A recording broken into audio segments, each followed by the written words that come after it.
Buen día por aquí. Leonardo. Buen día, Yerick.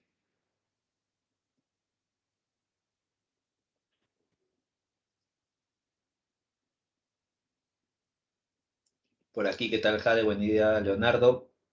Por acá dice el K-pop. Vamos, ya, la siguiente semana vamos a poner K-pop, ya, no se preocupen.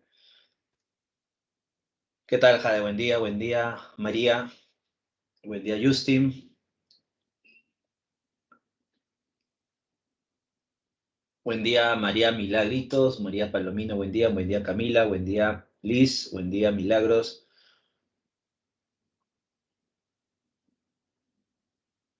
¿Qué tal, Yerick? Buen día. Buen día, Sandra. Buen día, Dialú. Buen día, Alexis. ¿Qué tal, Maricielo? Buen día. Bien. ¿Qué tal, Margie? Vamos a empezar. Buen día a todos ustedes. Buen día, Margie. En esta ocasión recuerden que vamos a hablar sobre los géneros literarios. ¿Qué tal, Brian? Buen día. ¿Qué tal, Mercedes? Buen día. Así que vamos a hablar sobre el género épico. Pero antes de comenzar con los géneros literarios hay que decir algunos puntos esenciales. ¿Qué tal, Mercedes? Buen día.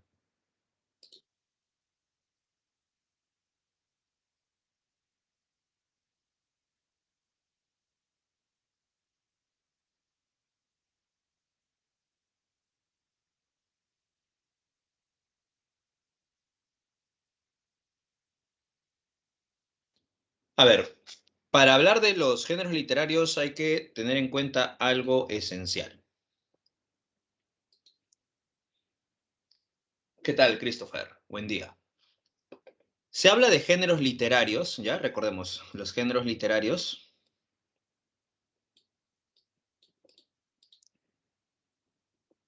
Hay dos formas, ya, dos maneras de clasificar los géneros literarios, ¿ya? Recuerda, los géneros literarios se pueden clasificar de dos formas. La primera, de la forma tradicional, ¿ya? Que se llama la concepción aristotélica. La forma tradicional es la concepción aristotélica. Vamos a ponerle otro color para que pueda verse, ¿ya? Los géneros literarios se pueden clasificar de dos formas. La tradicional, donde se habla del género épico, del género lírico y del género dramático. ¿Ya? Esa es la forma tradicional, ¿no? Que sería la concepción aristotélica. Desde la concepción aristotélica se clasifica de tres maneras. Desde la concepción post-aristotélica se clasifica de cuatro o cinco formas, ¿no? De la concepción post-aristotélica, por ejemplo, tenemos el género épico, lírico, el género épico, el lírico, el dramático y a su vez el narrativo, ¿ya? Incluso algunos llaman al género expositivo, ¿no? Hay otro género también, el expositivo, ¿ya? O sea, se puede clasificar incluso como cinco, ¿no? Esa es la concepción post-aristotélica, ¿ya? Exacto, Yeri. Sí, Aristóteles está en todos, ¿no? Así que recuerden, ¿ya? Es importante mencionar esto, ¿por qué? Claro, Liz, justo en este punto íbamos a mencionarlo. ¿Por qué? Son dos concepciones, ¿ya? Según Aristóteles, o desde la concepción aristotélica, ¿no? Hay estos tres géneros. Desde la concepción post-aristotélica puede haber cuatro o cinco, dependiendo de los que quieran plasmar. San Marcos nos pide seguir la concepción aristotélica, o sea, la concepción tradicional. Por eso que nosotros vamos a clasificar épico, lírico y dramático. ¿El género narrativo dónde está, profesor? Aquí, en el épico. ¿El expositivo, profesor? No, el expositivo no es un género literario completamente, ¿no? Porque el expositivo tiene elementos de la literatura, pero también tiene otras fuentes, por eso que no es una manifestación completamente literaria, ¿ya? Por eso que no lo ponemos como género literario. Pero desde la concepción post-aristotélica, épico, lírico, dramático, narrativo, expositivo. Entonces, ¿qué quiere decir? Si tú vas, por ejemplo, a la villa, ¿no? Si vas a la villa, en la villa hablan del épico, lírico, dramático, narrativo, ¿ya? Si vas a Callao, a la Universidad del Callao, ¿no? Te hablan incluso desde el género expositivo, ¿ya?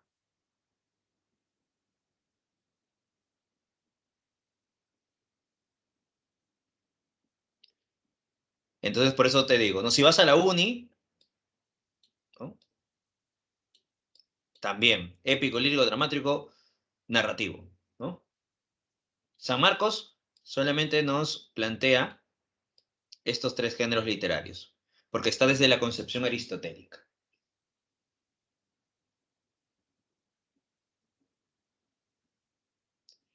Moisés dice por acá, a ver, profesor, no está compartiendo pantalla, es solamente lo que están observando aquí, ¿no? Estoy explicando, haciendo estos pequeños gráficos en el género épico.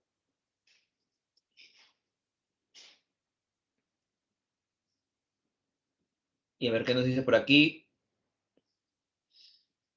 Muy bien, entonces ahí tenemos en cuenta. ¿Por qué? Porque es necesario mencionar, porque cuando nosotros hablemos desde la concepción aristotélica, vamos a hablar de épico, lírico y dramático y no vamos a hablar del narrativo y expositivo. ¿Ya?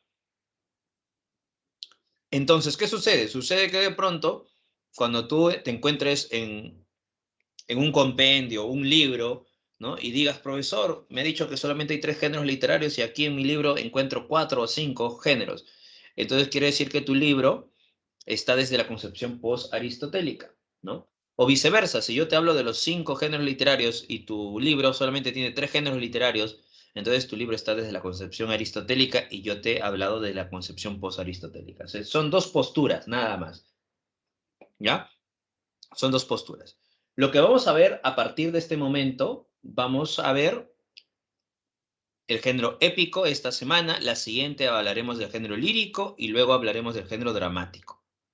Vamos a hablar en qué se diferencia el género épico del género lírico, del género dramático, ¿no? ¿Ya? Vamos a hablar de cada género literario, una definición, características, ¿no?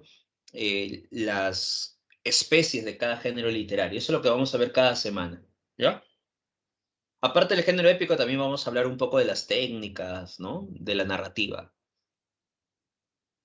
Entonces, estoy explicando esto para que tengan en cuenta que nosotros vamos a centrarnos en estos tres géneros literarios, porque es lo que nos pide San Marcos, ¿ya? Así que cuando en tu libro dice, ¿no? Género narrativo, especies, novela, cuento, ya, la novela y el cuento están aquí, desde la concepción aristotélica, en el género épico. Claro, el mío Cid es parte del género épico. Una novela como Don Quijote de la Mancha, género épico. ¿Desde qué? Desde la concepción aristotélica. Edipo Rey no es una novela, no es un cuento, no es una epopeya, no es un cantar de gesta, es una obra teatral. Y como es una obra teatral, la obra Edipo Rey pertenecería al género dramático. Toda obra teatral, género dramático. Ujú. Sí, los géneros literarios se diferencian de las corrientes literarias, ¿no? Porque las corrientes literarias están regidas bajo un contexto y bajo características similares de algunos personajes, ¿no?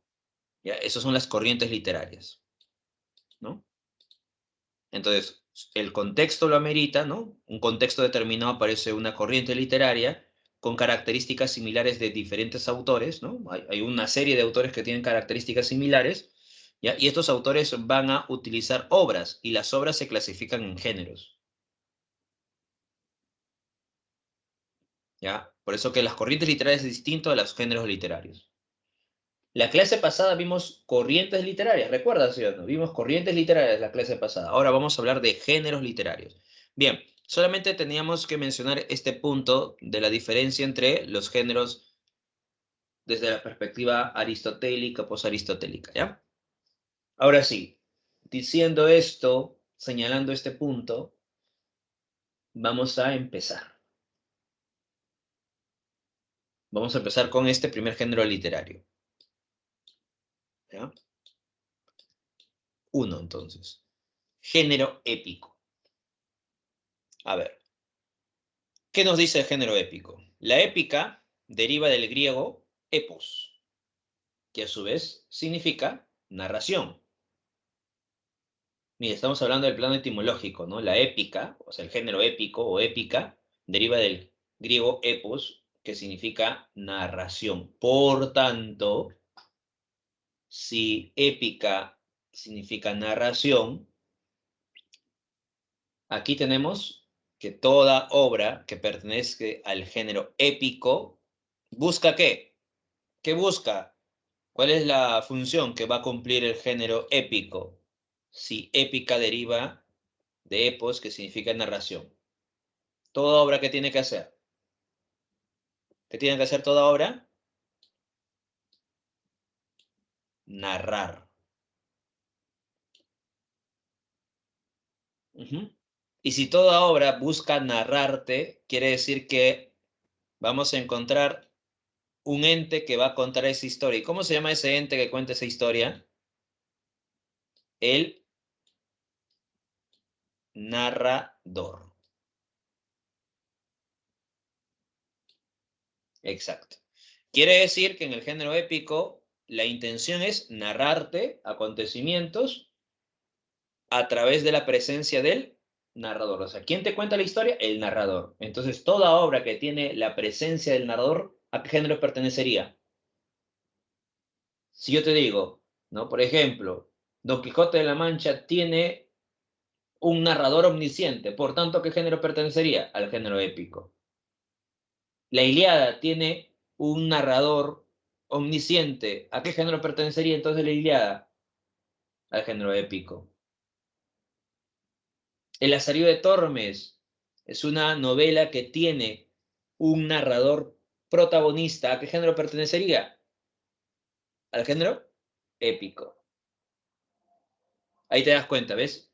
Ya tienes una característica importante para clasificar estas obras. Cuando está la presencia del narrador, entonces decimos que esta obra tiene una intención narrativa, está presente el narrador, por ello podemos decir que es parte del género épico. ¿Ya?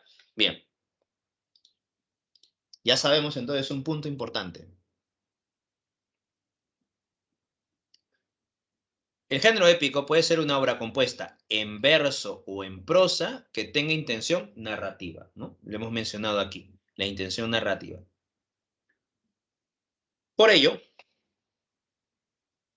está la presencia del narrador. Ahora tú dirás, profesor, ¿cómo es eso de verso o en prosa?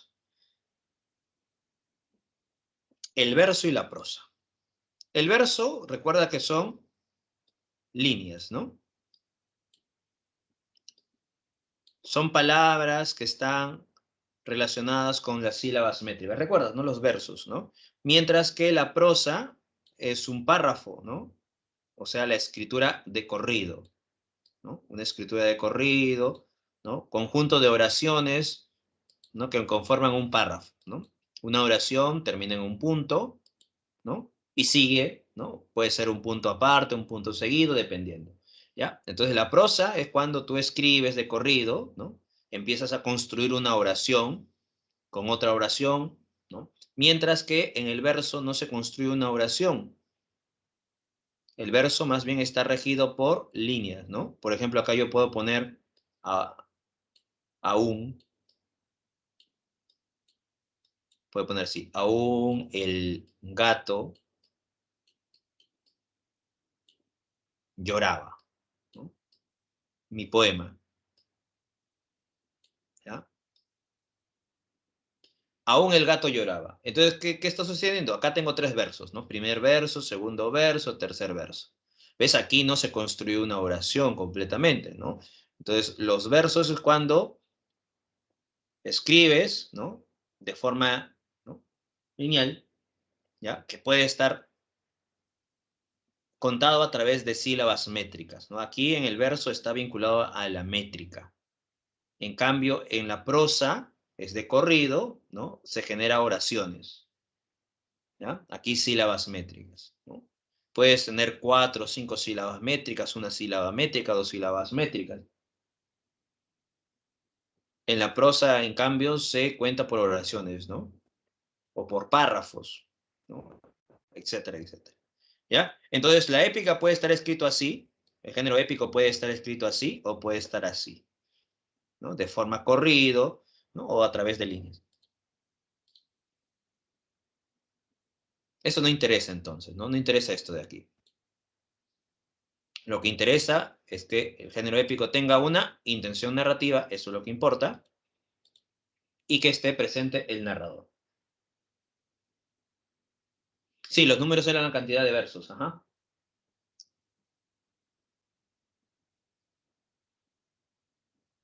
Ahora, ya tenemos la presencia del narrador. ¿Qué es el narrador? La voz ficticia que cuenta las acciones o hechos, ¿no? Narrador, voz ficticia. Mira, voz ficticia, no te olvides. Voz ficticia, que cuenta las acciones o hechos, ¿ya?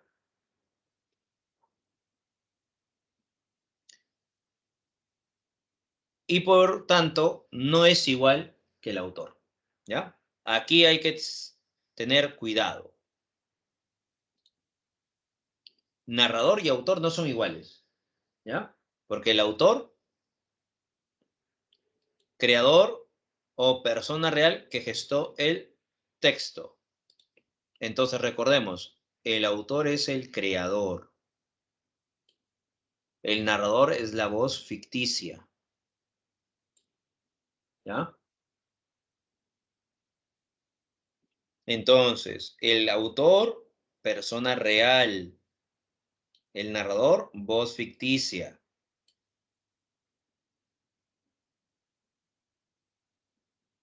Tú dirás, profesor, pero ¿qué sucede aquí? Como por ejemplo nos dice Yerick, ¿no? En la obra La Divina Comedia, el autor es Dante Alighieri y el narrador también es Dante Alighieri, profesor, ¿no? ¿Cómo me dice que de pronto no son iguales cuando aquí estamos observando que tienen el mismo nombre y apellido? ¿Qué sucede? Sucede que este Dante Alighieri, que ha compuesto la Divina Comedia, no es el mismo Dante Alighieri que está narrando la Divina Comedia. ¿Por qué? Porque este Dante Alighieri se parece mucho al Dante Alighieri autor, pero no podemos decir que la historia que cuenta el narrador Dante Alighieri le haya pasado ¿a quién? Al autor. No, no podemos aseverar eso. Si no, estaríamos diciendo que Dante Alighieri, autor, ¿no?, pasó por el infierno, el purgatorio y el paraíso, ¿no? O sea, le ha sucedido eso al autor. No. Por eso que decimos que no son iguales, ¿no? ¿Por qué? Porque este Dante Alighieri está en el mundo de la ficción. Es como si actualmente se está hablando del multiverso, de las variantes, entre otras cosas, ¿sí o no? ¿Ya? Entonces, ¿qué sucede? Tu otro yo, en otro universo, no es igual a ti, ¿sí o no? Tiene alguna diferencia, ¿no? O tu variante de pronto no es idéntico a ti, ¿no? Hay una diferencia, son dos entes distintos, ¿no? En mundos distintos. Ya, de esa misma forma hay que pensar aquí. ¿Por qué? Porque toda obra literaria está vinculado a un mundo ficcional. Toda obra literaria, no solamente el género épico, lírico y dramático, toda obra literaria está en un mundo ficcional. Entonces aquí hay que tener en cuenta algo. Una cosa es el mundo, vamos a poner el mundo real, ¿ya? Aunque Mario Vargas Llosa lo llama la realidad real, así lo llama Mario Vargas Llosa, la realidad real, y otra cosa es el mundo de la ficción, aunque Mario Vargas Llosa lo llama la realidad imaginaria. ¿Ya? Entonces, las obras literarias están aquí, en el mundo de la ficción o la realidad imaginaria. Y nosotros estamos aquí, en el mundo real o la realidad real. ¿Ya? Entonces estamos aquí, nosotros. Pero el mundo de la ficción es otra realidad, ¿no? Por eso dice una realidad imaginaria. Entonces, ¿qué sucede? Nosotros que estamos aquí, ¿ya? Por más que nos representemos aquí, en el mundo de la ficción, seremos otro. ¿Por qué? Porque estoy creando a un ser parecido a mí, pero no igual a mí. No me puede igualar, ¿no? Parecido a mí sí, pero este es un ser imaginario, un ser ficcional. Por más que tenga las mismas características de mí, ¿no? Por más que se llame Alex, por más que se apellide Ramos, por más que sea profesor, ¿no? De literatura, en la realidad imaginaria, como en la realidad real, sigue siendo otra persona, ¿no? Otro ser, ¿ya? ¿Por qué es otro ser? Porque en el mundo de la ficción, este ser vive, ¿no? Y no puede trasladarse al mundo de lo real. No puede, porque está en su universo, en su mundo creado. Es una creación de nosotros. Nosotros no podemos, ¿ya? No podemos reflejar fielmente la realidad o lo real, ¿no? Es casi imposible, mejor dicho, es imposible de retratar la realidad fielmente, ¿no? Tratamos en cierta medida de llegar, ¿no? Pero no logramos, ¿no? Es como el espejo. Cuando ustedes se miran al espejo, lo que pueden ver es su retrato, ¿no? Y todo lo que puede ser reflejado en él. Pero más allá del espejo, de lo que el cuadro puedes observar, ya no, ¿sí o no? Más allá de eso ya no puedes ver.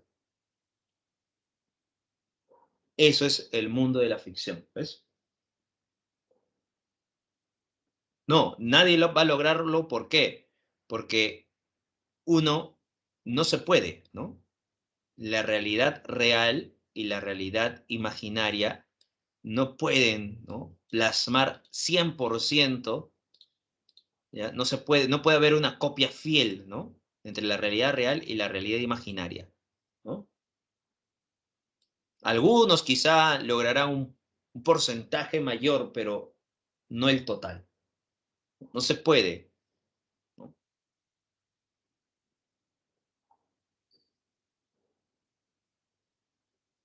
El mundo real es la realidad real, o sea, donde estamos nosotros ahora, ¿ya? Y la realidad imaginaria o el mundo ficcional, ¿ya? Acá es el mundo real, ¿no? O la realidad real. El mundo ficcional o la realidad imaginaria son las obras literarias. Por ejemplo, Alicia en el País de las Maravillas. Ya, esa historia está dentro del mundo ficcional de la realidad imaginaria. Don Quijote de la Mancha, dentro de la realidad imaginaria, ¿no? La Ciudad de los Perros, dentro de la realidad imaginaria. Toda obra pertenece a este mundo, el mundo de la realidad imaginaria o el mundo ficcional.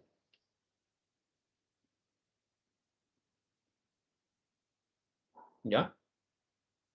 En ocasiones, la realidad imaginaria ha influenciado a la realidad real o viceversa, ¿no? La realidad real logra influenciar la realidad imaginaria, ¿no? Lo más lógico es que la realidad real logre influenciar la realidad imaginaria, porque a través de la realidad real vamos a crear la realidad imaginaria. Pero en ocasiones la realidad imaginaria ha logrado influenciar a la realidad real. En ocasiones.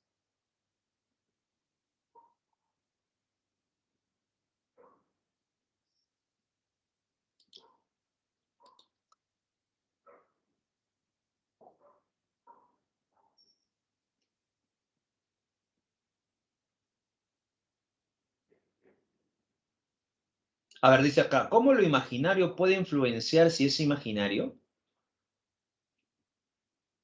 ¿Qué sucede? Por ejemplo, la ciencia ficción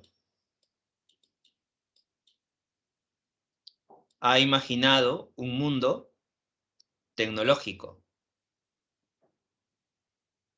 y en medio de ese mundo tecnológico eso ha logrado influenciar más adelante la realidad real. ¿Ves?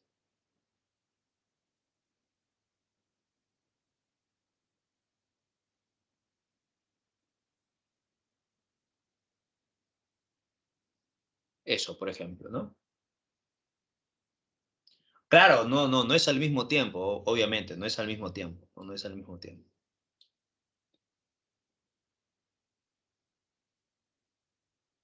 Obviamente, no puede ser al mismo tiempo, ¿no?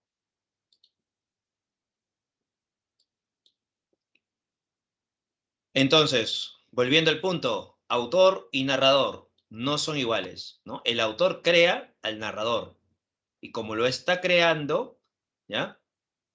Este es un elemento imaginario.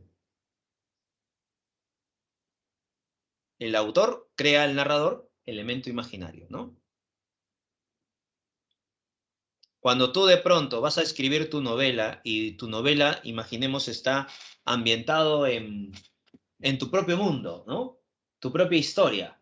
Pero ¿qué sucede? Cuando vas a contar esta historia te vas a dar cuenta que vas a eliminar algunos sucesos, vas a aumentar de pronto algunos sucesos para que se genere más tensión. Entonces, ¿qué estás creando?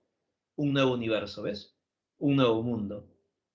Querías reflejar tu realidad, pero al final te das cuenta que reflejar la realidad no se puede completamente, ¿no? Porque vas a aumentar, disminuir, aumentar algún personaje, quitar un personaje, ¿no? De tu vida, y al final vas a crear una obra, ¿no?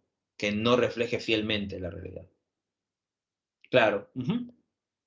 Bien, ahora sí, sigamos. Recordemos entonces, el autor es la persona real que organiza el texto, el creador de él, que le da forma determinada al libro, ¿no? Él es el autor, ¿no? Y el narrador está siendo creado a través de las palabras, ¿no? Todas estas palabras, ¿no? Va a ser la relación que va a tener el narrador, ¿ya? Es la voz ficcional que enuncia el relato, aquel que cuenta lo que sucede en el texto.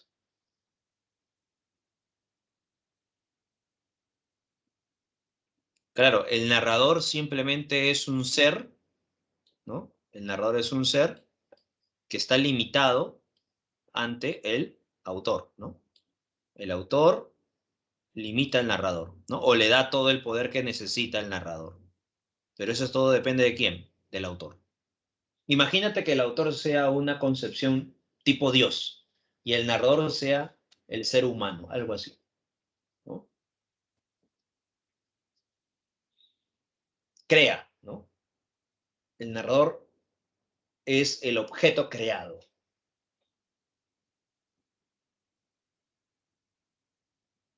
Bien, vamos ahora a las características del género épico. El género épico busca mostrar el mundo exterior. ¿Por qué? Porque recuerda que el género épico lo que hacía era narrarte acontecimientos, ¿sí o no? ¿Ya? Y está la presencia del narrador. Entonces, ¿qué tipo de acontecimientos te va a narrar? Todo lo que muestra el mundo exterior. ¿Para quién? Para el lector, pues, ¿no? ¿Ya? Este es el narrador, ¿no? Y este es el lector, ¿no? También se le llama narratario, o sea, aquel que recibe, recepciona la narración. Sí, toda obra que tenga la presencia de un narrador pertenece al género épico. ¿El narrador qué hace? Cuenta lo que sucede exterior, el mundo exterior de quién? Del lector. ¿Por qué? Porque el narrador está mostrando todo lo que está aconteciendo fuera del entorno del lector. En otras palabras, el narrador quiere que tú te enteres de lo que está ocurriendo. Por eso que busca mostrarte el mundo exterior. ¿Ya? Narra acontecimientos, cualquier tipo de acontecimientos, puede ser acontecimientos bélicos, acontecimientos amorosos, acontecimientos de aventura, ¿no? Futuristas, etcétera, etcétera. Te narra acontecimientos, ¿ya? Por eso recuerda que está la presencia del narrador. Tiene alusión de impersonalidad. ¿Por qué dice alusión de impersonalidad? Porque el narrador busca ser lo más imparcial posible. O sea, busca ser lo más objetivo posible en su forma de narrarte. ¿Ya? Por eso que hay una alusión de impersonalidad, porque busca ser lo más objetivo posible al momento de contarte la historia. Por ello, va a describir los acontecimientos, va a describir el entorno para que tú puedas imaginarte ese mundo que se ha creado. ¿Ya? A través de estas características se dice que el género épico es considerado el más objetivo de todos. No quiere decir que sea objetivo, ¿ah? Sino es considerado el más objetivo, ¿ya? Porque busca mostrarte el mundo exterior, busca alejarse de los sentimientos y plasmarte todo lo que observa, ¿no? Lo más fielmente posible, ¿ya? Ese es el género épico. Así se diferencia el género épico del género lírico o el género dramático. Exacto, Yerin. Es objetivo o busca objetividad dentro de su ficción. Porque recordemos, toda obra literaria tiene que tener un sentido lógico, ¿no? Y en toda obra literaria, ¿ya? Hay un sentido de verosimilitud, ¿no? Por acá nos dice, puede repetir la alusión ya. Alusión de impersonalidad, ¿qué quiere decir? Que el narrador busca ser imparcial. Cuando decimos alusión de impersonalidad, el narrador busca no mostrar su sensibilidad. Trata de no mostrar su sensibilidad y más bien contar la historia desde un plano global o desde una perspectiva más objetiva. Esa es la ilusión de impersonalidad.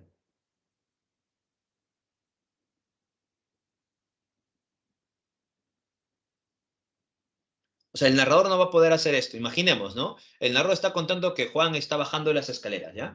Juan está bajando las escaleras y de pronto se tropieza y va cayendo por las gradas hasta llegar al piso.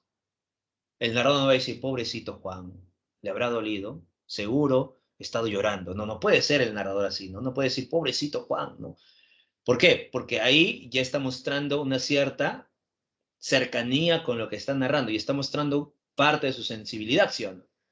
El narrador no puede hacer eso. El narrador dice, Juan bajó de las escaleras y de pronto tropezó, empezó a caer grada por grada hasta llegar al piso, ¿no? Ya, ahí está la narración impersonal, ¿no? Pero si dice Juan empezó a caer grada por grada y llegó al piso, pobrecito Juan, le estará doliendo, pobrecito, ¿no? Ya, así no puede narrarte el narrador, bueno, contarte la historia el narrador, ¿no? Claro, el narrador es frío, ya, hay que ponerlo así, claro, el narrador busca no mostrar esas emociones, ¿no? El narrador tiene que contar la historia, ¿no? Por eso que hay una alusión de impersonalidad.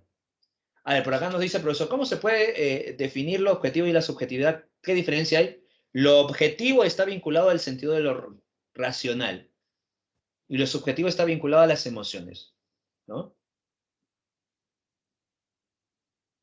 Claro, el narrador tiene que ser neutro, ajá, imparcial, ¿no? En ocasiones puede de pronto, si es un narrador personaje, mostrar un cierto apego a su ser, pero no puede en cierta medida, ¿ya? Romper esa cierta objetividad, ¿no? En todos los acontecimientos, ¿no?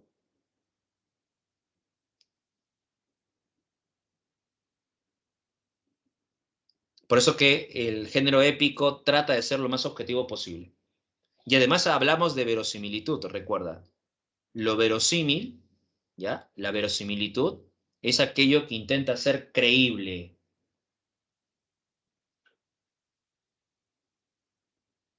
Claro, ese apego puede ser deducible, ajá, puede ser deducible, pero no mostrar, ujú, ¿ya? Por ejemplo, nosotros podemos saber, este narrador como que le tienes un cierto cariño al personaje. ¿Por qué? Porque siempre habla de él, ¿no? Siempre se centra, se focaliza en él. Entonces hay un cierto apego a este narrador, ¿no? Pero el narrador no puede, en cierta medida, generar, ¿no? Manifestar esa subjetividad al momento de narrarte, ¿no?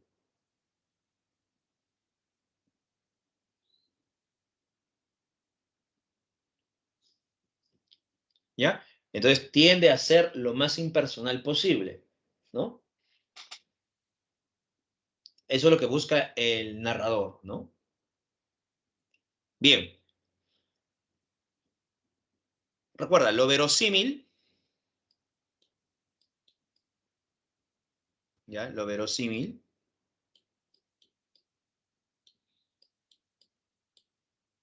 ¿qué sucede con lo verosímil? Es aquello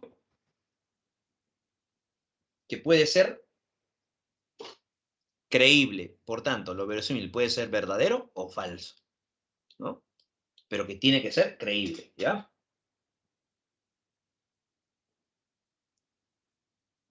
No necesariamente un ser insensible, ¿no? Simplemente un ser que no genere una sensibilidad en torno a aquello que está contando, ¿no? O sea, que no muestre esa gran sensibilidad, ¿no? Simplemente que narre, nada más. Que narre, que describa lo que se observa, lo que se está dando.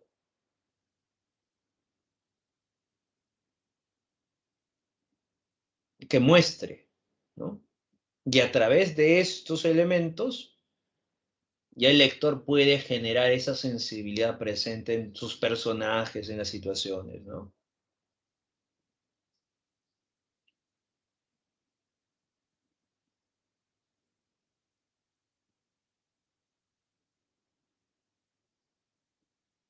Claro, el narrador tiende a no generar, no, a no caer en esas emociones, esa subjetividad, ¿no? Es el lector que tiene que sacar sus propias conclusiones, es el lector que tiene que sentir, ¿no? O sea, el narrador no te puede decir, ¿no? Pobrecito, ¿no? No puede decirte esto, ¿no? El narrador no puede decir, estoy llorando, ¿no? Imagínate, el narrador cuenta la muerte de alguien y el narrador no puede decir, estoy llorando, pobrecito, ¿no? Me conmueve. No, no puede hacer eso, ¿no? Quien está haciendo eso en cierta medida es el lector, ¿no? El lector le puede conmover o no, porque si no es el narrador estaría influenciando, ¿no?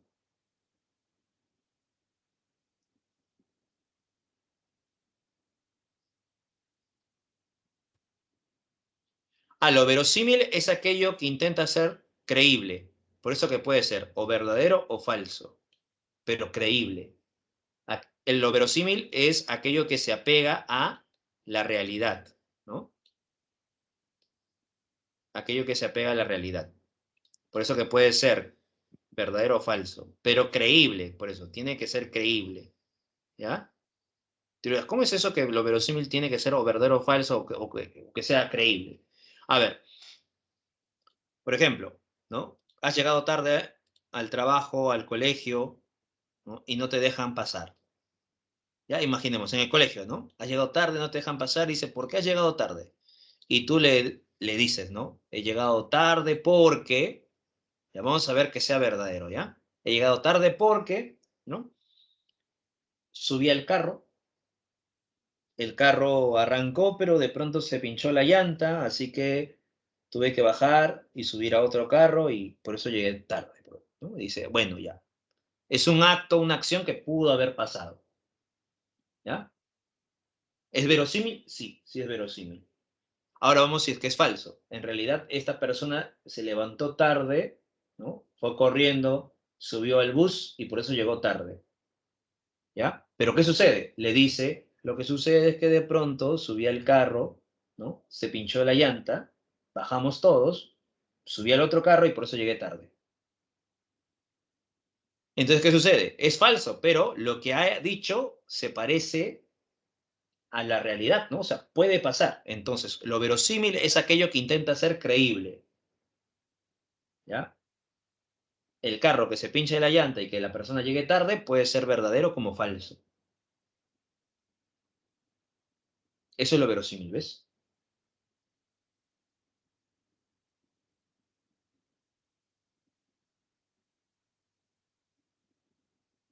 A ver, dice, ¿el narrador puede mentir? El narrador puede hacer lo que desee. El narrador te puede mentir, claro, el narrador te puede mentir, te puede engañar el narrador. El narrador puede decir de pronto, ¿no? Y no sabe Juan qué ha de pasarle más adelante. Y tú dices, uy, el narrador me está diciendo que algo malo le va a pasar a Juan. Pasan las hojas y nada malo le pasa a Juan. Me ha engañado el narrador. ¿Ha generado qué? Una expectativa para que yo siga avanzando con la historia. Me ha mentido el narrador.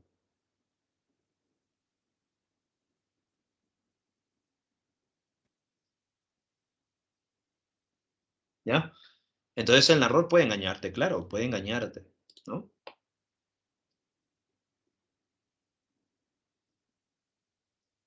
Bien, ya sabemos entonces género épico.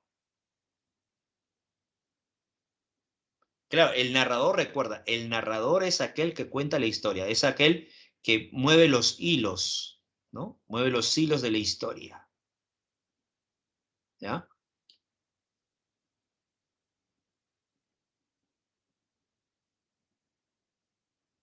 Es el narrador. El narrador es el que mueve los hilos de la historia. Por eso que en un momento determinado el narrador puede centrarse en un personaje, en otro momento determinado se centra en otro y así sucesivamente. O sea, el narrador puede hacer lo que se le dé la gana. Por eso que el autor tiene que saber cómo utilizar al narrador. Necesita saber cómo utilizar al narrador.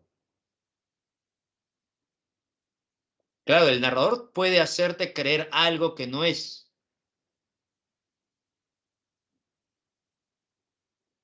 Sí, hemos dicho, en toda obra del género épico es necesaria la presencia de ¿qué? Del narrador. Recuerda lo que vimos aquí. Si el género épico tiene una intención narrativa, por tanto, necesita la presencia de ¿quién? Del narrador, porque es el narrador, esta voz ficcional, quien va a contar la historia. Por eso que es necesario la presencia del narrador. Por eso te decía, cualquier obra que tenga la presencia del narrador, ¿pertenece a qué género? Épico.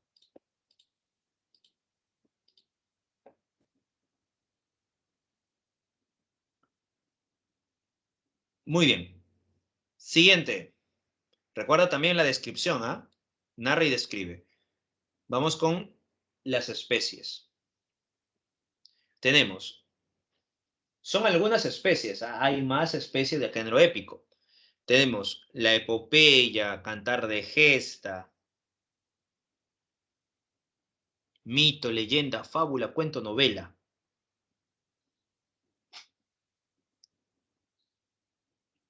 La epopeya, narración extensa que se exaltan hazañas heroicas o religiosas. Las epopeyas son narraciones donde se busca exaltar a héroes de la antigüedad. Ejemplo de estas epopeyas, la Ilíada, la Odisea, ¿no? Esas son las grandes epopeyas, ¿ya?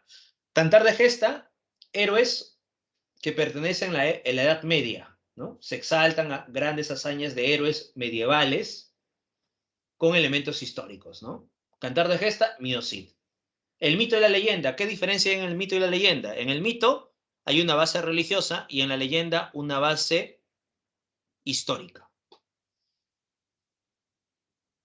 En el mito está vinculado a las creencias y en las leyendas, dentro de su narración, hay algunos pasajes históricos o personajes históricos. Por eso que se diferencia con relación al mito, ¿ya?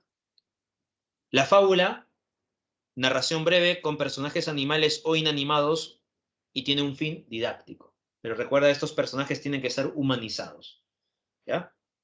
O sea, en una fábula tiene una enseñanza, ¿no? Toda fábula tiene enseñanza. Y el cuento y la novela, la diferencia entre el cuento y novela. El cuento es una narración breve, concreta, Mientras que la novela es una narración extensa. Y como el cuento es breve, el narrador se tiene que focalizar en alguna situación o algún personaje, ¿no?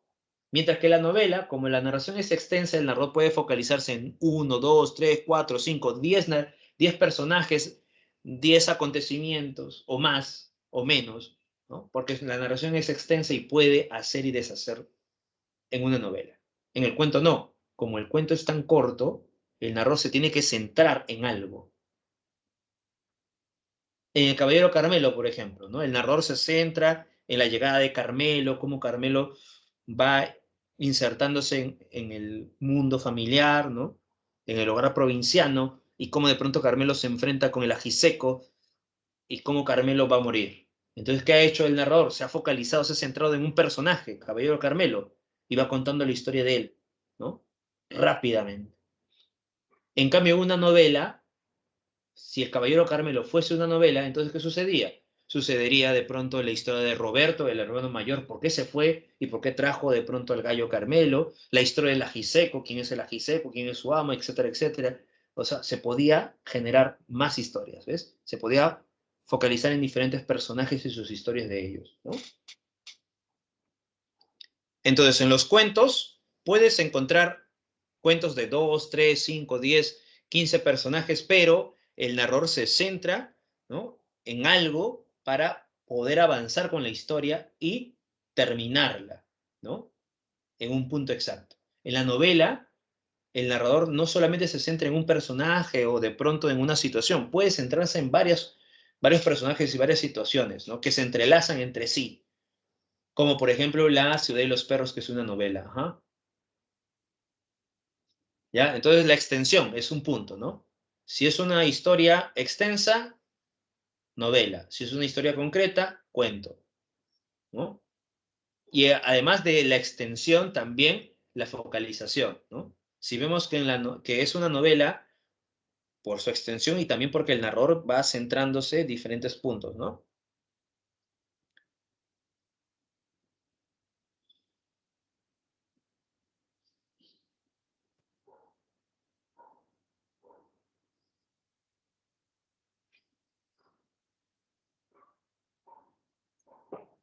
Muy bien. Hasta aquí algunas preguntas.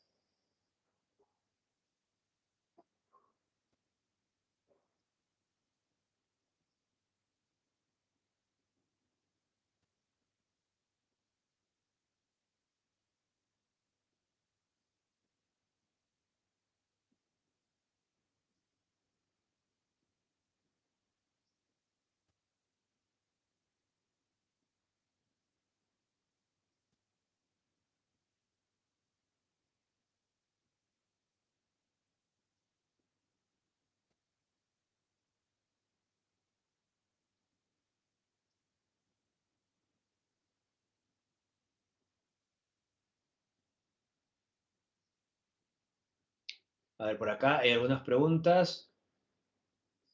La Metamorfosis es una novela de Frank Kafka. Diferencia entre epopeya y cantar de gesta, ¿ok? Y luego mito y leyenda. Muy bien. Ok.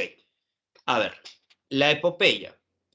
La epopeya es una narración que se exalta a héroes de la antigüedad. Quiere decir que las epopeyas muchas veces están plagadas de elementos míticos, ¿ya? Porque está vinculado a la época antigua, ¿no? Entonces, se generan grandes hazañas de héroes de la antigüedad, muchas veces del mundo mítico, ¿no?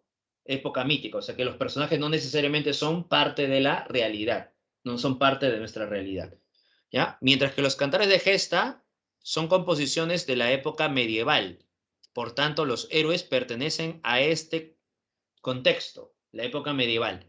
Y el cantar de gesta, a diferencia de la epopeya, el cantar de gesta tiene elementos históricos. Por eso que dice aquí, ¿no? Históricos, y tiende a ser más realista que la epopeya. ¿Por qué? Porque dentro del cantar de gesta hay personajes históricos o también hechos históricos. Ejemplo, ¿no? En la epopeya, la Ilíada. los personajes de la Ilíada son personajes míticos. No existieron, ¿no? Sino fueron creados, inventados, ¿no? En un mundo mítico. Mientras que el Cantar de Gesta, el Cantar del Mío Cid, ¿no? El Mío Cid, Rodrigo Díaz de Vivar, es un personaje histórico. La toma de Valencia, el Cid logra conquistar Valencia, es un acontecimiento histórico, pero como se cuenta la historia de Mío Cid es parte de la ficción, ¿no? Por eso que es un Cantar de Gesta. Se exalta a este héroe histórico, ¿no? Héroe de la época medieval, y sus grandes hazañas. Muchas de esas hazañas son inventados, ¿no? Por eso que la diferencia entre epopeya y cantar de gesta, el cantar de gesta, Edad Media, tiene elementos históricos. La diferencia entre mito y leyenda, ¿no? El mito está vinculado a la creencia, o sea, la fe. La fe, la creencia de un pueblo. Y el mito te habla del origen, ¿no? Orígenes de la cultura, de sus dioses, etcétera, etcétera. Todo vinculado a la creencia. O sea, desde un elemento religioso, ¿no? Mientras que la leyenda, más que hablarte de los orígenes de algo, la leyenda va a mostrarte, ¿ya? Una historia que esté plagada de un elemento real.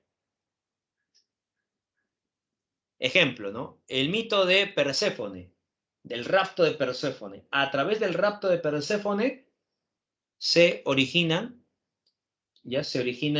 las estaciones del año. Perséfone había sido raptada por Hades, el del inframundo. Deméter estaba triste, desconsolada, por eso que la tierra empieza a secarse. Zeus se compadece de Deméter, va donde Hades y le dice, devuelve a Perséfone. Hades dice, está bien, voy a devolver a Perséfone, pero le dice, Perséfone, come estas semillas, ¿no? Perséfone come, retorna a la tierra y Deméter, al ver a su hija, le agradece, ¿no? Se pone alegre y la tierra empieza a germinar, a florecer. Pero Perséfone tiene que volver después de 6 meses, ¿dónde? Al mundo del Hades. Así que Deméter, cuando Perséfone está en la tierra, contenta de la tierra. Cuando está en el inframundo, triste. ¿Ya? Ahí está. ¿Ves? Orígenes. Ese está el mito de Perséfone. ¿Ves? Mientras que la leyenda, por ejemplo, ¿no? Claro, el mito, ahí te das cuenta, el mito es una configuración religiosa. Ujú. Es un mito, es un mito. Recuerda, el mito de Perséfone, ¿no? Es muy conocido, ¿no? Eso es un mito de la época antigua, ¿no? De la cultura griega. Y la leyenda, en cambio, por ejemplo, tenemos el enfrentamiento entre los chancas y los incas. Cuando los incas están a punto de perder, recuerda que uno de estos generales invoca al dios Sol, ¿no? Este le dice, tú serás el hacedor del mundo, todos te ayudarán, ¿no? Así que lo que digas se hará. Así que este general pone rocas, los viste de guerreros, para que los chancas piensen a lo lejos que los incas son muchos, ¿no? Así que los chancas, a pesar de ello, al ver que la cantidad de los incas han superado, pero no sabe los chancas que en realidad son piedras, rocas que están vestidas del ejército, ¿ya? Porque los incas tenían pocos números, ¿no? De soldados. Los chancas no importan eso, porque los chancas eran, recuerda, un pueblo guerrero. Así que sigue avanzando y se da cuenta entonces que este general ha fracasado su intento de amedrentar a los chancas, ¿no? Así que se da el combate. Empiezan a luchar chancas e incas, los chancas están avanzando, están matando a los incas, este general desesperado manda llamar a los demás soldados para que luchen y en medio de esa desesperación manda llamar también a las rocas para que luchen contra los chancas y entonces las rocas empiezan a bajar, ¿no? A transformarse en soldados de piedra y luchan contra los chancas y logran al fin derrotarlos. Los incas han ganado. Este general se llamará Pachacútec. Entonces, ¿qué sucede? Pachacútec es un personaje histórico. El triunfo de los incas sobre los chancas es un acontecimiento histórico, pero la historia, como se narra, es ficción. ¿Ves? Esa es una leyenda. Parte de un hecho histórico, ¿ya? Pero se empieza a ¿qué? A generar, ¿no? Todo un mundo creado. Exacto, eso también es un mito. Ujú. Sí, el mito de Orfeo. Ujú. Muy bien. Esa es la diferencia entre mito y leyenda.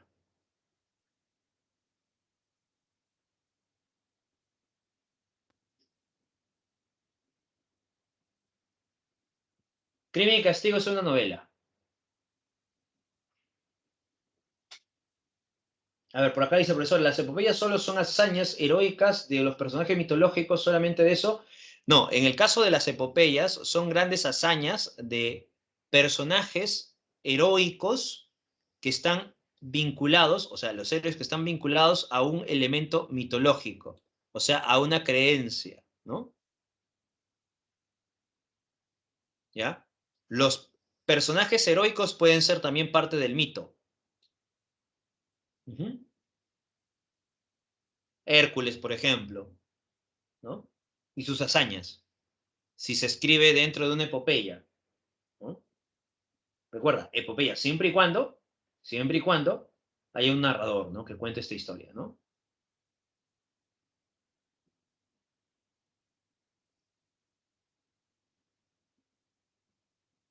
Crimen y Castigo es una gran novela.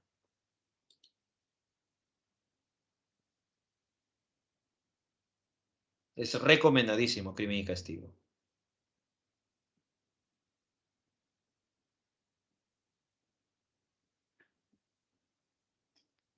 A ver,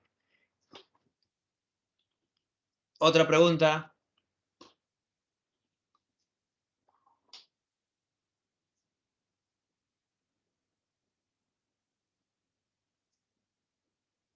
Dudas, preguntas.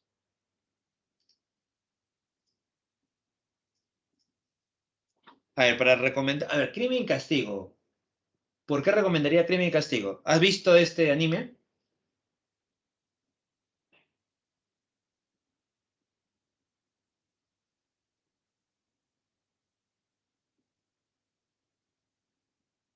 A ver, más por aquí dice, una epopeya podría ser la Biblia en un Nuevo Testamento que se centra en la vida de Jesucristo. No, porque ahí está, dependiendo de los... A ver, mira, la Biblia tiene diferentes libros. Es un conjunto de libros. Entonces, cada libro es autónomo con relación a a los géneros. Por ejemplo, está los Salmos, ¿no? ¿Ya? Que está vinculado más bien a un sentido lírico, ¿no? El Apocalipsis o el Génesis ya está dentro de una concepción mítica, ¿no? Sería un mito, ¿no? El libro de los apóstoles, por ejemplo, ¿no? ¿Ya? Está dentro de un sentido testimonial. O sea, cada libro dentro de la Biblia es un mundo, ¿no?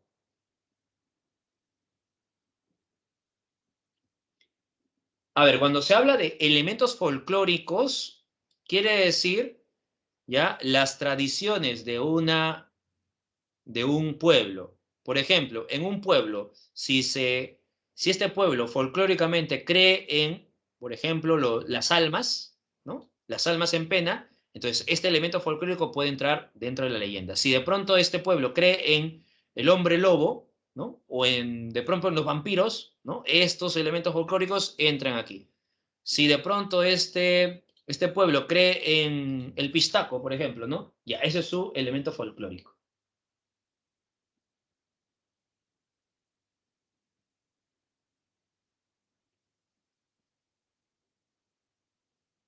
Ya, si han visto ese anime, bueno, Crimen y Castigo, entonces, ¿no? Crimen y Castigo. Van a darse cuenta que ese anime está vinculado a Crimen y Castigo, ¿no? En cierta medida. El perfume es una novela, pertenece al género épico.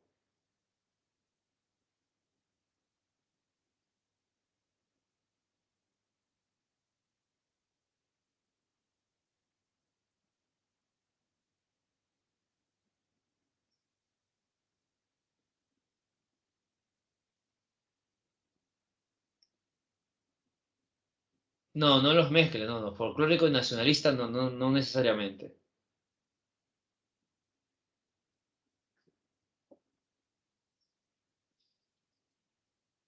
Bien, tipo de narradores.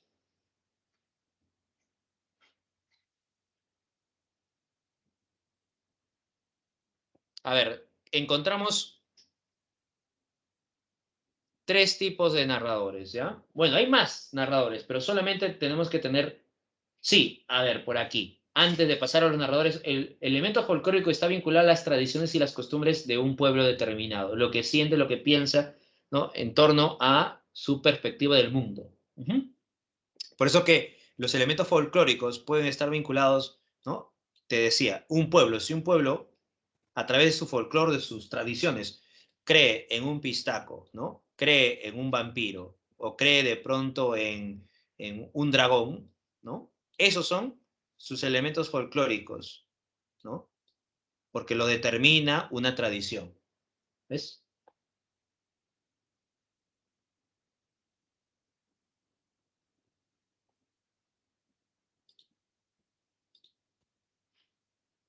Ah, Leonardo, claro, eso también es. Ujú.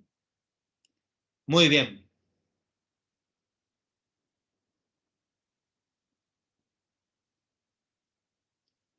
Narrador omnisciente es el narrador que lo sabe todo. El narrador personaje es un narrador que cuenta lo que le está pasando a él, ¿ya? También llamado narrador protagonista, recuerda, así se le llama. Narrador personaje, narrador protagonista, ¿ya? Y narrador testigo, ese narrador testigo, ¿qué sucede? Es el narrador que cuenta la historia, o sea, está dentro de la historia, pero no recae la historia en él, sino en otro. El narrador testigo no es narrador protagonista, ¿ya? Entonces, recuerda la diferencia entre, vamos a poner en vez de personaje, vamos a poner protagonista, ¿ya? Para que se entienda. Protagonista. Así vas a poder comprender mejor, ¿no? ¿Ya? Porque personaje puede ser cualquiera de los dos. Narrador protagonista y narrador testigo. Entonces, dentro de una historia, puede el narrador ser parte de la historia, ¿ya? Estar dentro de la historia que narra, o el narrador puede estar fuera de la historia que narra. Si está fuera de la historia que narra, es omnisciente. Si está dentro de la historia que narra, o puede ser protagonista o testigo. ¿Cómo diferencia un protagonista y un testigo? Porque el protagonista, ¿ya? Cuenta en primera persona y está contando lo que le pasa a él. Mientras que el narrador testigo cuenta la historia, pero de lo que observó o lo que le contaron. Por tanto, él no es protagonista. El protagonista va a ser el otro. Por eso que es testigo. ¿Ya? Recuerda eso. Ejemplo, narrador omnisciente. Un narrador omnisciente es el que lo sabe todo, pasado, presente, futuro, conoce lo que siente y lo que piensan los personajes. Muchos años después, frente al pelotón de fusilamiento, el coronel Aureliano Buendía había de recordar, mira, sabe lo que va a pasar. Muchos años después, ¿no? Había de recordar, sabe que en un momento determinado va a recordar esto el personaje. Por ello, este narrador omnisciente conoce lo que va a pasar a futuro, lo que ese personaje va a pensar en ese futuro próximo. Además, empieza a describir cómo era Macondo en ese entonces, conoce su pasado. O sea, el narrador omnisciente lo sabe todo. ¿Ya? Ese es el narrador omnisciente. ¿Ya? Es el poder que tiene ese narrador. A ver, inicia a retroceder. Ahí está. Vamos a borrar para que lo puedas tener. Ahí está.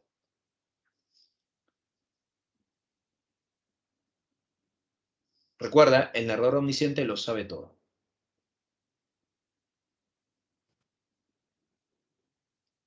Muy bien. Ahora, vamos con el ejemplo del narrador personaje.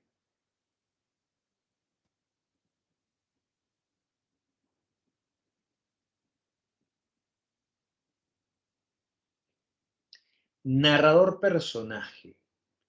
O protagonista, recuerda. Personaje, narrador protagonista, ¿no? ¿Cómo sabemos que es un narrador protagonista? Porque está contando la historia. Mira, Carlota no ve ni sabe que prepara ella misma un veneno mortal para los dos y yo, aquí está.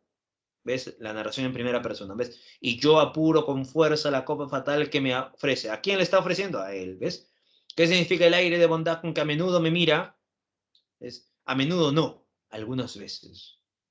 ¿Por qué se muestra complacida al notar el efecto que su vista me provoca a pesar mío? Ahí te das cuenta, ¿ves? Todo recae sobre él, ¿ves? Él está hablando, está contando la historia y él está sufriendo, ¿no? Por Charlotte o Carlota, ¿no? Ya. Ese es un narrador personaje, narrador protagonista.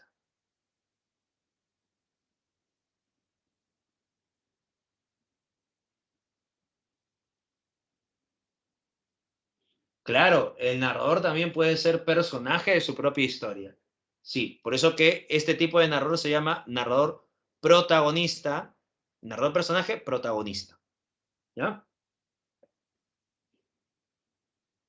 Y tenemos otro tipo de narrador, el narrador testigo.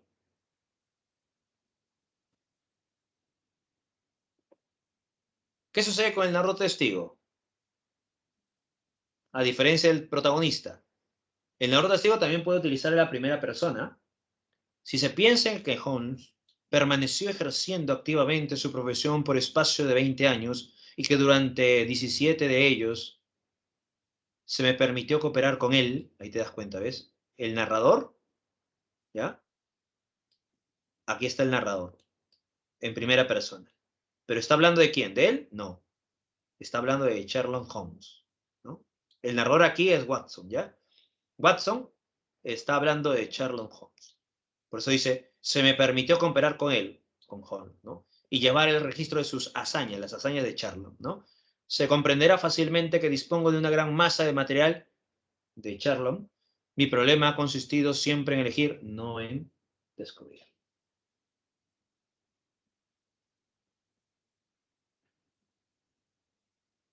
Exacto, Watson, ajá. Aquí el narrador es Watson. Pero el narrador recuerda, por eso que dice, se me permitió Watson, ¿no? ¿Y sobre quién va a hablar? ¿Sobre él? ¿Sobre Watson? No. La historia va a recaer sobre quién? Sobre Sherlock. Ujú. Por eso que es un narrador testigo.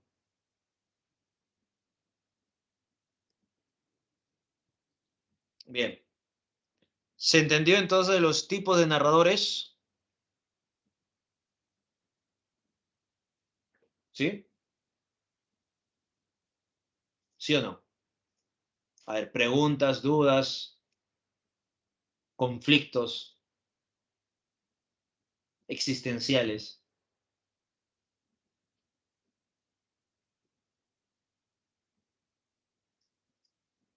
A ver, ¿qué dice por aquí? ¿El narrador personaje siempre tiene que ser el protagonista o solo, o puede ser un personaje secundario? No, tiene que ser protagonista, el narrador personaje. Por eso se le llama así, narrador personaje protagonista.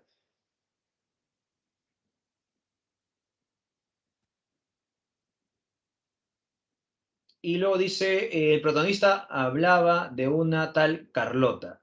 Hablaba de otra persona. ¿Cómo diferencio eso? Ah, a ver, vamos a volver, vamos a volver.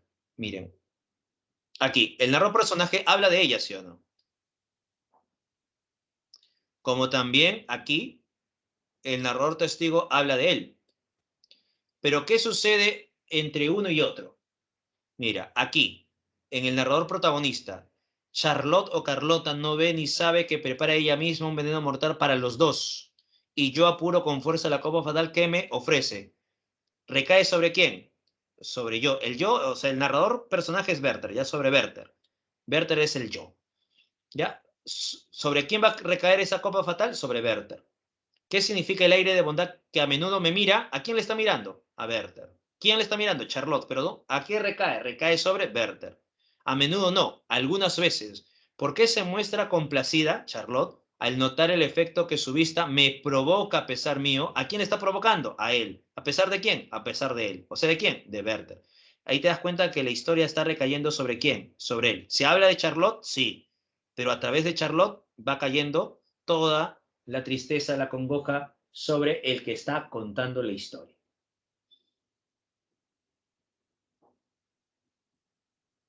¿Ves? ¿Sobre quién recae? Sobre él mismo.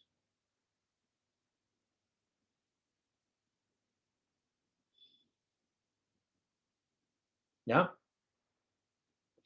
Ahí te das cuenta, ¿no? Claro, el narrador protagonista está contando la historia y todo lo que cuenta la historia va a estar girando en torno a quién, en torno a él. Por eso que es el narrador protagonista. Mientras que el narrador testigo, ¿ya? Este es el narrador testigo. Y toda la historia no recae sobre él, sino toda la historia recae sobre quién, sobre el protagonista, ¿no? Entonces, el testigo va a hablar sobre el protagonista. Es diferente, ¿ves? Aquí todo se focaliza en el protagonista, pero ¿quién lo cuenta? El testigo. En el otro punto es el protagonista quien está contando la historia y todo va a recaer sobre él.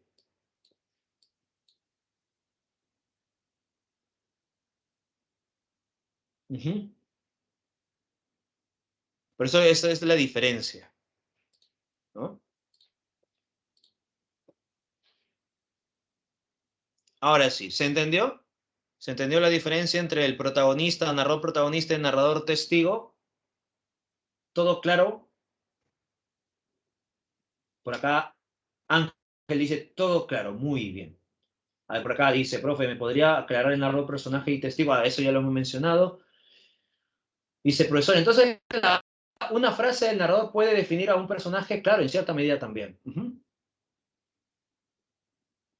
La escuita del joven Werther.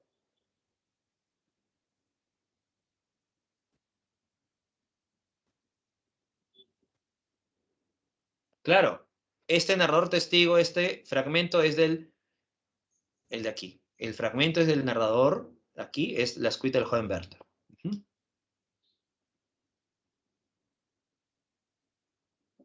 Por acá Eric nos dice, a ver, ¿qué nos dice por aquí? Profesor, y si no conociéramos quién es Holmes, a pesar de no conocer quién es Holmes, sabemos que este personaje, ya, en este fragmento, por eso que estamos viendo solamente este fragmento, ya, en este fragmento está recayendo sobre quién, sobre este personaje. Imaginemos que no se llame Holmes, imaginemos que se llame Aristóteles, ya. Si se piensa en que Aristóteles permaneció ejerciendo activamente su profesión por espacio de 20 años, mira, se habla sobre Aristóteles, ¿ves? Y que durante 17 de ellos, ¿de quién? ¿De los años de quién? De Aristóteles. Se me permitió cooperar con quién? Con Aristóteles. ¿Y llevar el registro de quién? ¿De las hazañas de quién? De Aristóteles. ¿No? Se comprenderá fácilmente que dispongo de una gran masa de material. ¿El material de qué? De las hazañas de Aristóteles, ¿ves? Todo recae sobre este personaje. ¿No? Sobre Holmes, Aristóteles, no importa el nombre de este personaje, porque va a recaer sobre él. Ujú.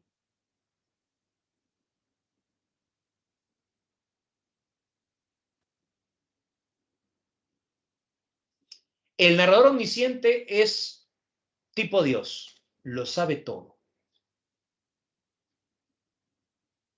¿ya? El narrador omnisciente es tipo Dios, lo sabe todo, ¿no? Es el narrador que sabe pasado, presente y futuro. Conoce lo que siente y lo que piensa el personaje.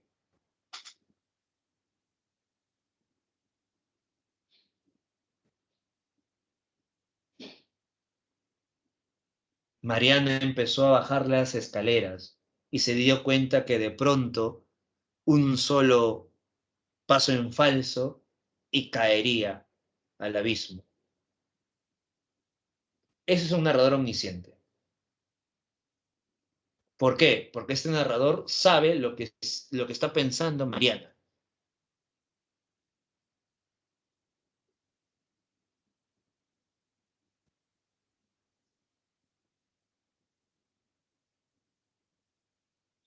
Miguel está cruzando la avenida sin saber que años después esta calle presenciará el derrumbe de su sangre. Narrador omnisciente. ¿Por qué? Porque sabe que Miguel va a morir años más adelante, ¿no? Narrador omnisciente, ¿ves?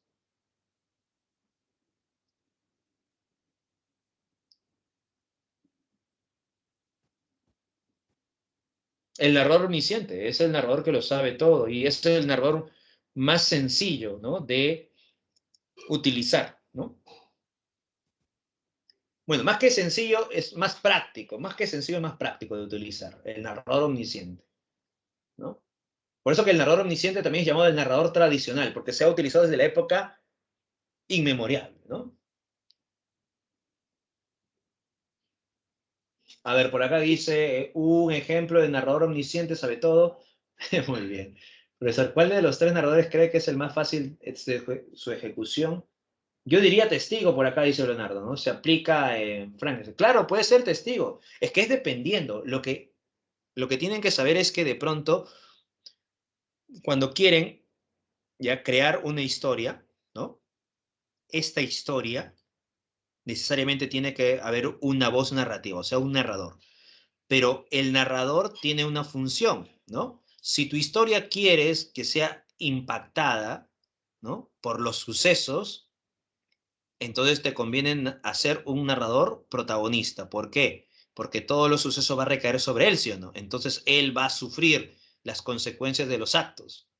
Pero si de pronto quieres que esta historia se muestre a cabalidad todo el acontecer, entonces te conviene un narrador omnisciente, porque va a contarlo todo, va a decirte todo lo que sucede, ¿no?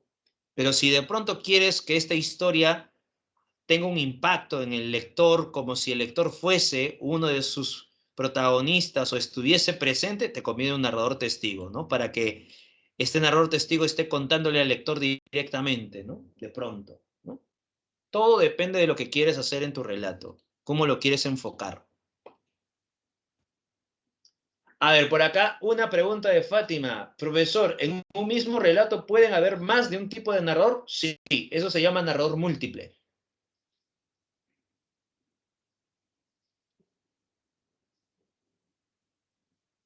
Testigo también puede ser, claro, también puede ser el testigo.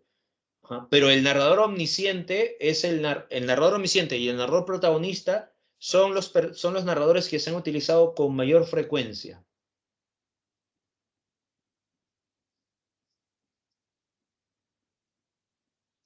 A ver, sí, el narrador múltiple. ¿Cómo sería un narrador múltiple? Eso sucede más en las novelas actuales, ¿no? El narrador múltiple quiere decir que en una historia, imaginemos que este rectángulo sea una historia, ¿ya? En el primer capítulo se presenta el narrador omnisciente. En el segundo capítulo, imaginemos el narrador personaje, ¿no? En el tercer capítulo, un narrador testigo, ¿no? En el cuarto capítulo, un narrador personaje, pero este protagonista, ya este personaje protagonista, ya es otro protagonista relacionado al capítulo número 2, ¿no?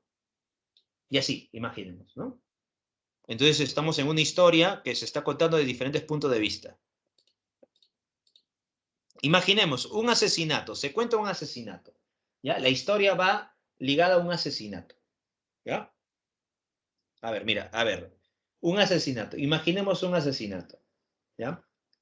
A ver, todos están en la sala, ¿no? Se apagan las luces y de pronto al prenderse, antes de prenderse se escucha un disparo y al prenderse las luces, uno de los 5 integrantes de la sala ha caído, asesinado. ¿Qué sucede? El primer capítulo lo va a contar uno de estos personajes como testigo. El segundo capítulo lo va a contar un omnisciente que ha visto todo, el suceso. Entonces son varias voces que va a contar la misma historia, pero de diferentes puntos de vista. Uh-huh. De pronto, en uno de los capítulos, va a contarlo aquel que ha sido asesinado, ¿no? Obviamente antes de ser asesinado, ¿ya? El mundo de Sancho y Ajeno es un narrador omnisciente, con varios tipos de narradores, narrador múltiple, así se le llama, narrador múltiple. El mío sí, narrador omnisciente. Ah, por ahí me dice el profesor, ¿qué significa narrador en primera, segunda o tercera persona? Bien, a ver, aquí está estos puntos.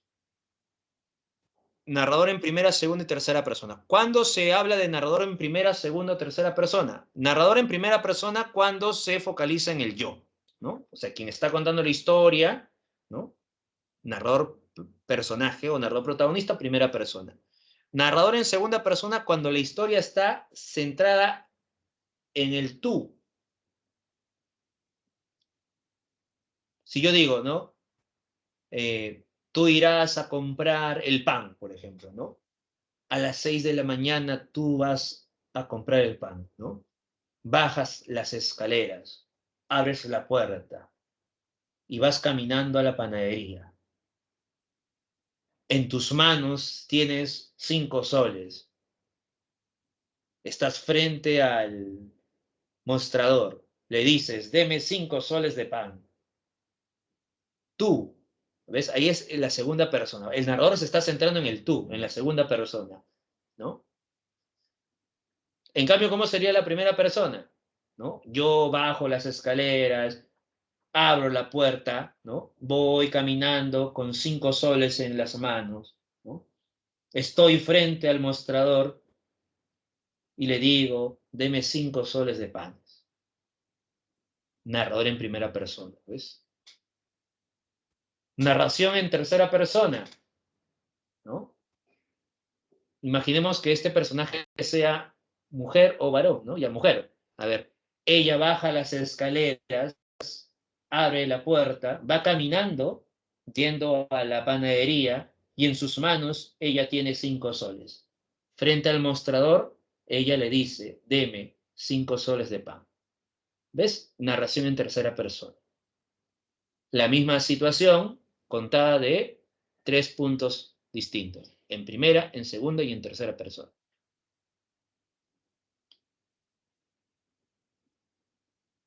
¿Ya?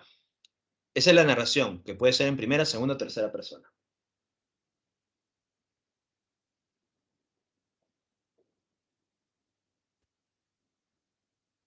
A ver, profesor, una persona que ya está muerta y cuenta su punto de vista después de morir, ¿cómo se llamaría eso? Mira, también sucede, ¿ah? Puede ser cualquier tipo de narradora. Por ejemplo, ¿no? Yo puedo utilizar esto, a ver, yo puedo ser el personaje que ha muerto, ¿ya? Ha muerto acuchillado, ya imaginemos, ya he muerto acuchillado, ¿no? Entonces yo voy a contar mi historia. Yo soy el alma en pena, ¿no? Yo he muerto y voy a contar mi historia, ¿no? Mientras estaba sentado leyendo, ¿no? Una novela, alguien vino detrás y con un cuchillo me mató, ¿no? Esa persona era tal, imaginemos, esa persona era Aristóteles, por ejemplo, ¿ya? Aristóteles me mató, ¿no? Entonces yo voy contando por qué de pronto Aristóteles me ha matado, ¿no? Entonces yo puedo hacer eso, ¿ves? Y yo estoy contando la historia, ¿no? Yo soy un narrador personaje. Sigo siendo un narrador personaje o un narrador protagonista, ¿no? Pero esta historia se vuelve, ¿qué? Un tanto fantástico, ¿no? Se usa con la mayoría de casos en tercera y en primera persona. Se utiliza con mayor frecuencia tercera y primera persona. Muy poco se utiliza la segunda persona, muy poco. Te recomiendo la novela Aura de Carlos Fuentes. Ahí utiliza la segunda persona.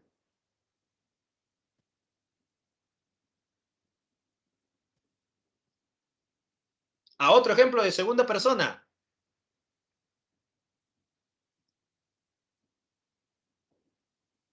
A ver,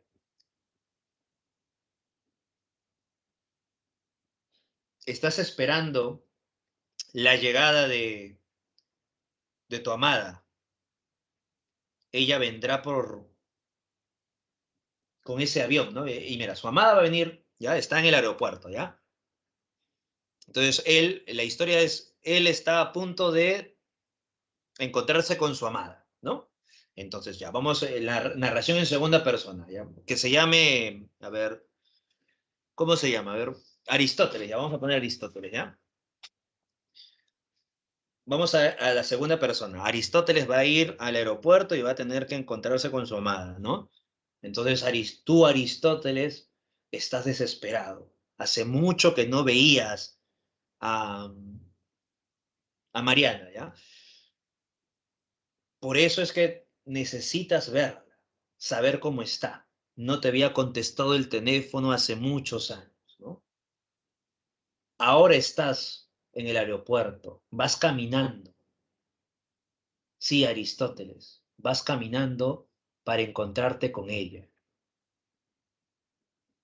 Tú no sabes cómo estará ella. Estará sonriendo, triste al verte, pero lo que tú quieres solamente es acercarte y abrazarla. Es la hora que ella baje del avión. Lo estás esperando. Por acá dice, le encuentra con otro. Muy bien, Alexis. Y tú estás mirando justamente cuando los pasajeros están bajando, poco a poco, y observas que Mariana está bajando con una persona a su lado, sonriente, agraciada como aquellos días cuando tú estabas con ella.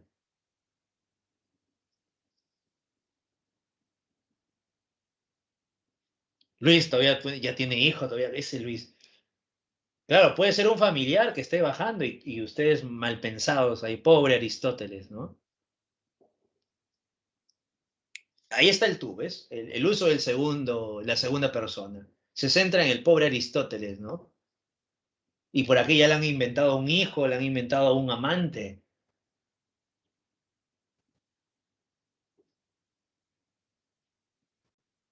Muy bien. Ahí está el tú, ¿ves? La segunda persona.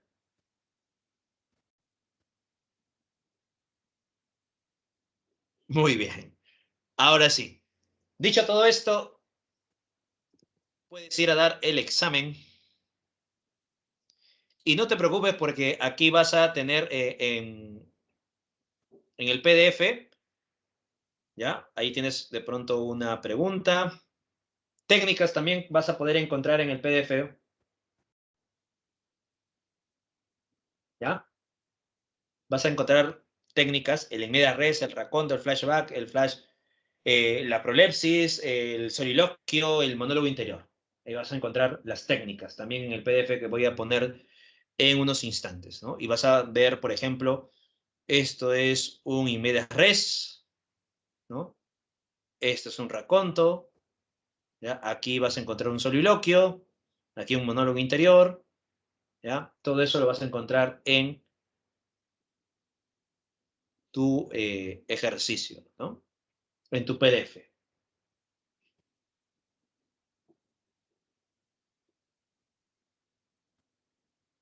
A ver, por aquí.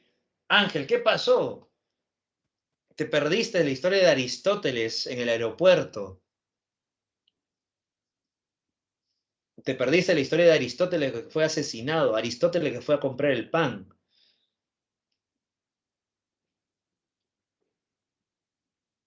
Muy bien. Narración cronológica, narración circular, por aquí me dicen, profesor, antes de irnos, profesor, narración circular, ¿qué quiere decir? La historia que empieza en un punto determinado, ¿no? Y mientras va avanzando la historia, retorna al punto inicial. Narración circular. Ahí está. Esa es narración circular, ¿no? La historia empieza en un punto determinado y retorna al mismo punto.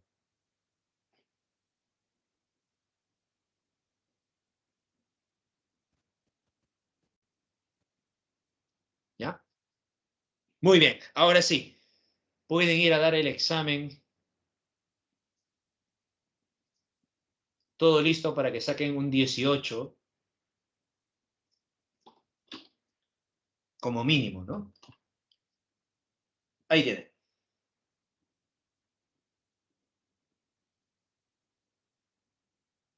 Por acá dice como un bucle. Puede ser como un bucle. Ajá.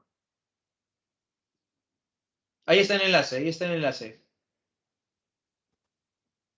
A ver, entren. Les he puesto el enlace en los comentarios. Por acá me dicen que no pueden dar. A ver, por si acaso.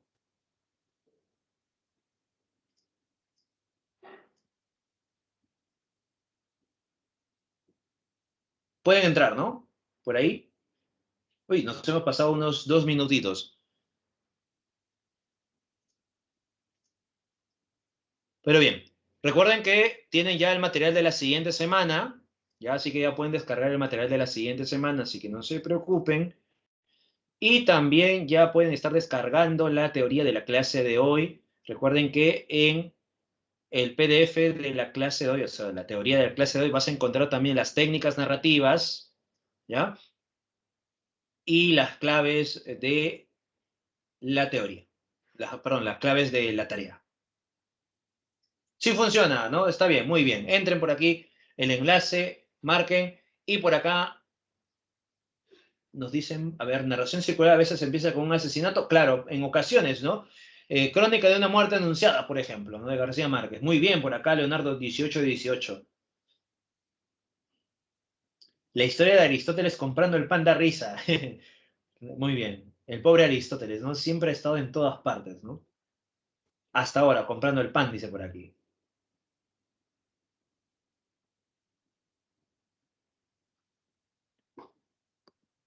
Muy bien, 1818, felicitaciones. Ahora sí, con esto entonces hemos culminado la clase de hoy satisfactoriamente.